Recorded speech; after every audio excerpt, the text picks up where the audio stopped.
It's time for another Trope Count, where we count all the traditional small-town hot cocoa romance tropes in a Hallmark Christmas movie. The goal? Find the movie that racks up the most tropes. What will be today's film? Let's find out. A great Hallmark Christmas film must fit the Hallmark feel-good formula. It's a genre of film with repetitive movie tropes that we all love. We will identify the tropes into 4 trope categories: story, character, Christmas, and activity. It's all very scientific and it's fueled by hot cocoa. Today we take a look at the 2013 Hallmark film Snow Bride, starring Katrina Law, Jordan Belfi, and Patricia Richardson. If you haven't seen it, spoiler alert, a gossip reporter wearing her friend's wedding dress deceives a politician's son and falls in love at the end. So grab some Christmas cookies and eat a gingerbread house. Let's count the tropes that make up Snow Bride. We are tricked into thinking that it's very cold and snowy out. But suddenly, a palm tree leaf hits the window of the coffee shop where Greta, a reporter who works for the gossip rag The Pulse, waits for her order. She looks at the invitation to her friend Doria's wedding as she waits for her terrible order of a decaf soy vanilla latte and gluten-free bagel. Suddenly, her co-worker takes her breakfast and hands her an envelope with a shocking photo. He will be shocked when he consumes the terrible breakfast that she ordered. She meets up with Doria, who's trying on her wedding dress and proclaims that she looks like a giant powder puff. Apparently, the dress has been handed down and is a family tradition. If Doria already owns the dress, why are we in the wedding shop? The dress gets a smudge on it, and Greta volunteers to pick it up after it's cleaned and keep it perfectly safe. That's not going to happen. At the Pulse office, the editor informs Greta and Wes that the gossip is doing away with the print version of the rag and needs a juicy story for the launch of the web version. They discuss doing a story on the political family of the Tannenhills. Whoever gets the story will be promoted to run the online version of the Pulse. As Greta is picking up the wedding dress, her co-worker Julie calls her to tell her that Wes got a scoop that the Tannenhill family arrived early at the Big Bear Lodge. Greta quickly leaves wearing nothing but her workout clothes and somehow is able to pull out between these 2 cars. Not prepared for the trip, Greta's car gets stuck in the snow, runs out of gas, and she has no phone signal keeping her from leaving.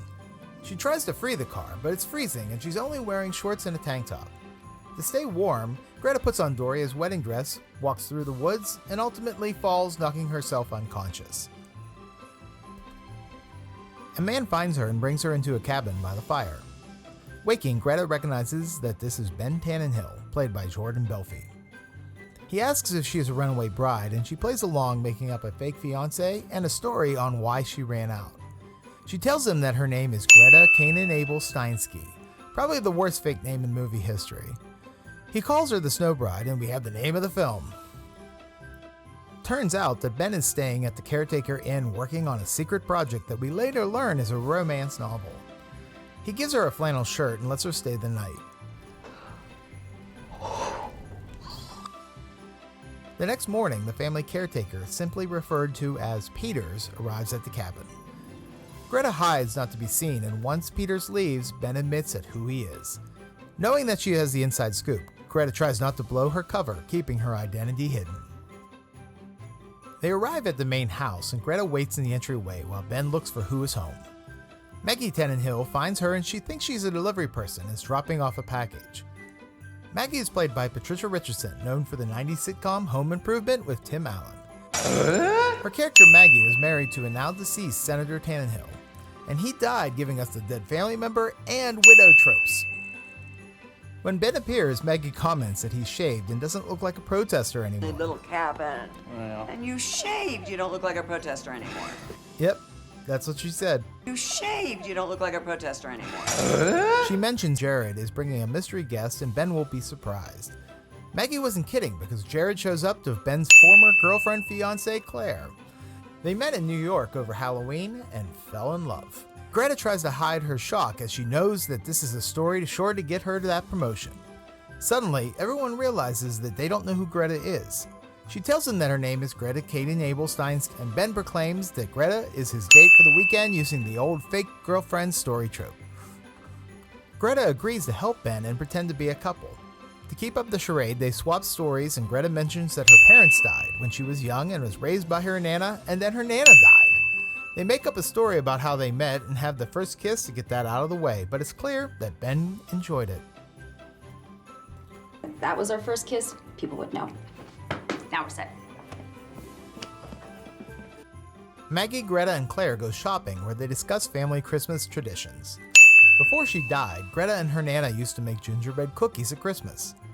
Trying to butter up Maggie, Claire mentions that the Tannehill family tradition of bringing baked goods to a local charity bake sale. They go their separate ways to finish shopping, and Claire knows that she can't bake and runs into the candy shop and buys the gingerbread house in the window. The owner tries to tell her that it's not for eating, but she isn't listening and tells him to deliver it to the Tannehill house the next day. Meanwhile, Greta calls her editor and tells him that she is staying with the family and will have a big story. He assures her that if she gets that story, she will get the promotion. The brothers discuss Claire while they look through the family Christmas decorations. Ben is angry and accuses Jared of being disrespectful for dating his ex. Jared plays the martyr and sarcastically says he wouldn't want to betray Ben the saint. They begin to fight and Maggie breaks it up and sends them both to their rooms. Okay, both of you, go to your rooms. Ben and Greta make Nana's secret gingerbread cookies to take to the Christmas carnival. They give each other looks and are clearly into each other. Forgetting that Ben and he was just at each other's throats, Jared offers to ice the cookies. Not to be outdone, Claire tells everybody that she's going to make a gingerbread house after everybody goes to bed. Family seems surprised she could bake, but also doesn't seem to care. They discuss the family tradition of working with the community to raise money for underprivileged youths. They also discuss that it's a Tannehill tradition to run for political office, but this discussion makes Ben uncomfortable. That night, Greta finds Ben's romance novel and really enjoys reading it. He is upset but softens when Greta tells him that he is really a talented writer. Turns out that Ben doesn't know how to tell his mom that he doesn't want to be a politician, even though it's expected of him. The candy shop owner delivers the gingerbread house to Claire, who quickly sends him away before he can tell her not to eat the house. She brings the house to donate for the baked goods auction at the Christmas carnival. Greta runs into her co-worker Wes and they compare notes. She threatens him with a plunger if he ruins her story. And Claire overhears their conversation and now realizes that maybe Greta isn't who she says she is. And maybe her name really isn't Greta Kanan Abel-Steinsky. Doria calls to check on her dress, and Greta realizes that the dress is still at the cabin and she needs to hide it before Peters finds it. Searching the cabin, she discovers that the dress is missing, but while searching, finds letters that Peter wrote to Maggie. Turns out that Peter has already found the wedding dress and questions what is going on. Greta tells Peter the truth that Ben made up the fact that they were seeing each other. However, she fails to mention that she is also a gossip reporter. Greta asks Peters about the letter, and it turns out that he's in love with Maggie. Greta tells Ben that Peters knows about their fake relationship. She couldn't help confessing, since Peters is like Carson the butler meets Obi-Wan Ben Kenobi, confessing like she was on Law and Order. Greta's co-worker Julie calls, and she admits that she's starting to feel guilty. The family is really nice, and that the bake sales and football games are the most boring gossip ever. She is also developing feelings for Ben. Returning back to the room, Ben lets her read the rest of his romance novel. He wants Greta's thoughts on his writing, even though she already told him earlier. He's also sad to know that he never told his dad about his dream. His dad was always too busy with politics to ever give a moment to even read his stories. Suddenly, they both lean in for a kiss, but stop themselves, giving us the almost kiss trope. We're not sure why, they weren't even interrupted. The Christmas ball is Maggie's big charity event. Since she didn't have any clothes, Ben took the liberty and bought Greta a number of different dresses in a variety of sizes. That's a huge gamble, Ben. Buying a dress without knowing her size could easily have ruined any chance you have with her. Luckily, Ben did a great job as Greta looks amazing in the red dress, and Ben finds her very pretty. At the Christmas ball, Peter says she looks spectacular, and Greta encourages Peter to ask Maggie to dance when she notices Wes sneaking around. Wes tells Greta that he knows Jared is dating Claire, Ben's ex, and that he's going to expose it. We then get his opinion about the dress when he tells Greta that red is not her color. That's not your color. Claire overhears their discussion and finds out that Wes is a reporter. Claire confronts Greta about Wes, but tells her that she was just asking about the bathroom. Claire asks Ben to dance, and she asks him what he knows about Greta and admits to Ben that she missed him. Jared, clearly jealous, pulls her aside and in front of the entire party proposes to Claire, and she says yes. Wes quickly takes a photo, knowing he just got the big scoop for the gossip rag. Ben walks away and Greta follows him. He's concerned because he dumped Claire for using him. When they were together, she would tell the tabloids the family gossip, and he's afraid she is using Jared for the same thing. After all, he now realizes that he likes and trusts Greta, and they begin to dance and kiss under the mistletoe. That night, Greta finds Maggie sitting outside. She can't sleep as she realizes that the tabloids will be all over the story of Jared engaged to his brother's ex. She doesn't trust Claire and admits to Greta that Claire propositioned Maggie's husband when he was running for the Senate. He rejected her, and she knew that Claire was bad news.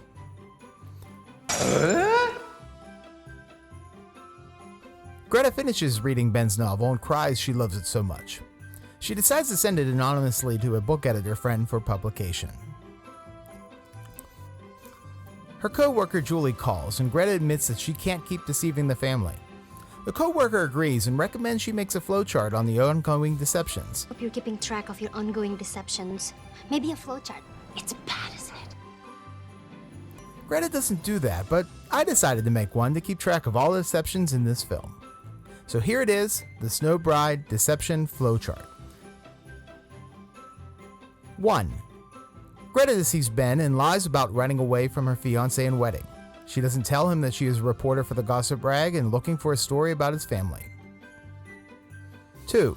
Ben and Greta deceive his family that Greta and he are now dating after he gets jealous that Jared is now dating Claire. 3. Jared will later admit that he deceived his family and only dated Claire to make his brother jealous. 4. Greta deceives Peters about who she is even though she admits to him that Ben and she are not really dating.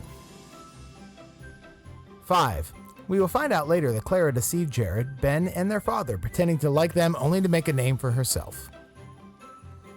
6. Greta deceives her friend Doria that her wedding dress is just fine, but in reality it's not.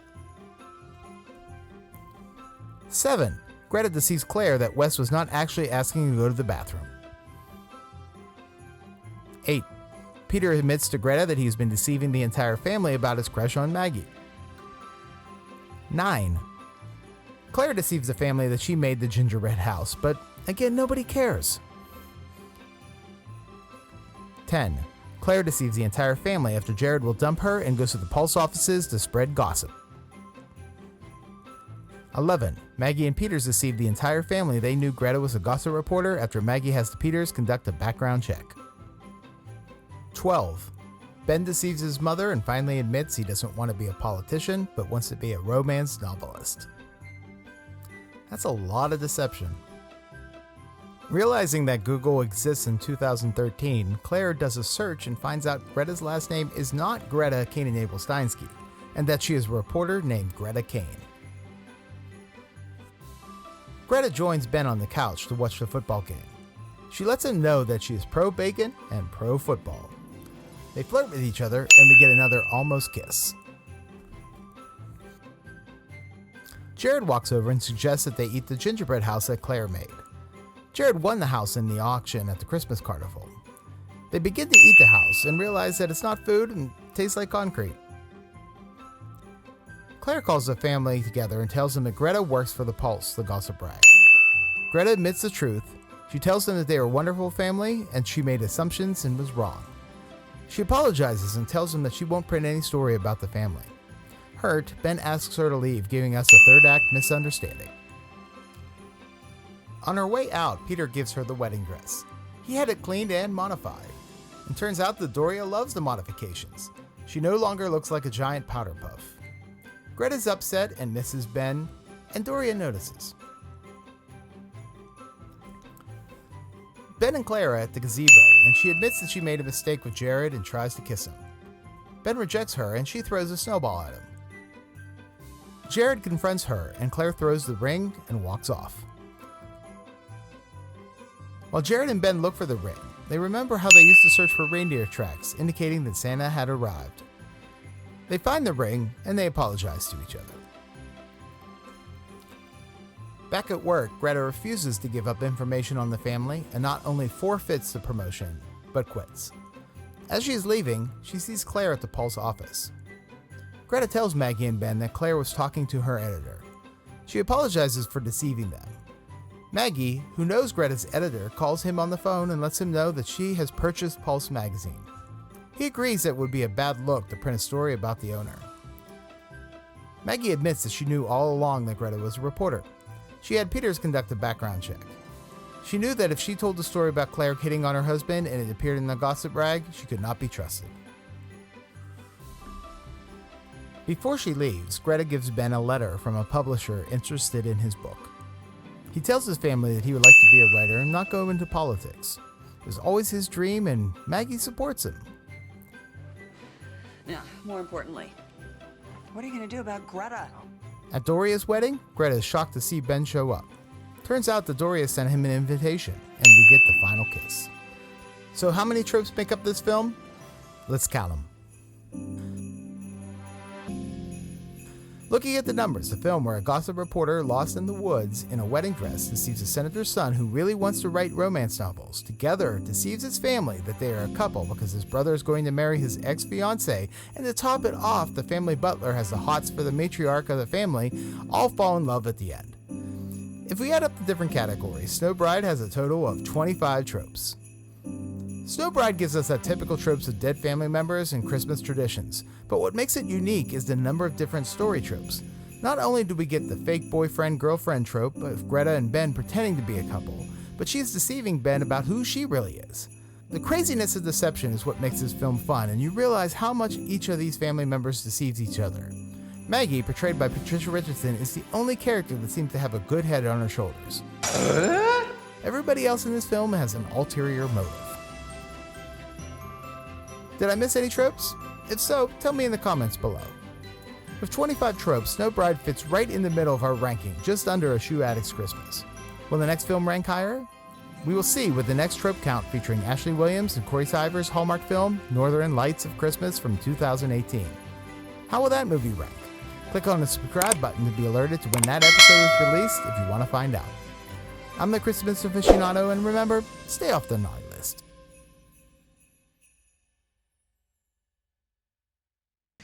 What's your name? I'm Greta Kane, Nabel Steinsky. Stop this. Okay, both of you, go to your rooms. You shaved. You don't look like a protester anymore. And that I had made assumptions based on my own prejudices and...